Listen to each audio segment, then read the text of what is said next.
Hello दोस्तों, मैं हूं आपका डरावना साथी और आप सुन रहे हॉरर कहानी, वो भी मेरी जुबानी। तो दोस्तों, आज की कहानी सफ़ेद आंखों वाली चुड़ैल की कहानी एक बहुत ही प्रसिद्ध हॉरर कहानी है जो अक्सर हॉस्टल्स या अन्य बंद स्थानों में सुनाई जाती है।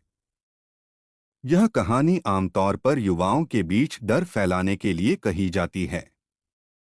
कई साल पहले एक पुराने हॉस्टल में एक लड़की रहती थी।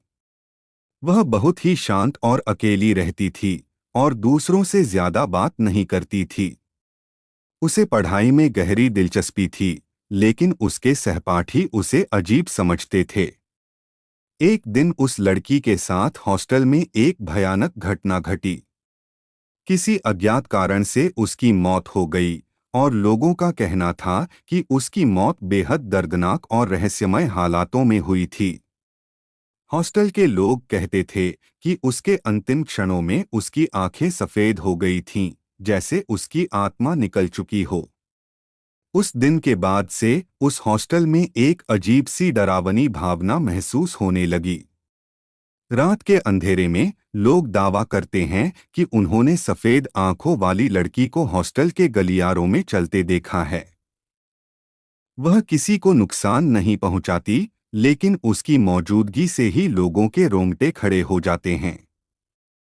कई लोग कहते हैं कि जब भी वह प्रकट होती है, उसकी सफ़ेद आंखें सीधे उनकी आत्मा में झांकती हैं और एक अजीब सा डर दिल में बैठ जाता है। कुछ लोग बताते हैं कि अगर आप उसे देख लें, तो आप एक सप्ताह के भीतर किसी भयानक दुर्घटना का शिकार हो जाएंगे। इस वजह से हॉस्टल में रहने वाले कई लोग उस हॉस्टल को छोड़कर चले गए। लेकिन जो लोग वहां रुके, वे कभी-कभी रात में उसकी चीखें और उसके चलने की आवाजें सुनते हैं।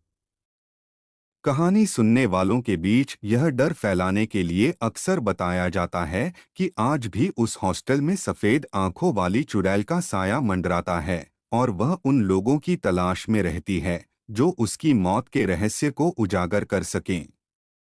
यह कहानी एक मनोरंजक रूप में युवाओं के बीच एक डरावनी घटना के रूप में जानी जाती है, जो अक्सर रात के अंधेरे में सुनाई जाती है ताकि डर और बढ़ जाए।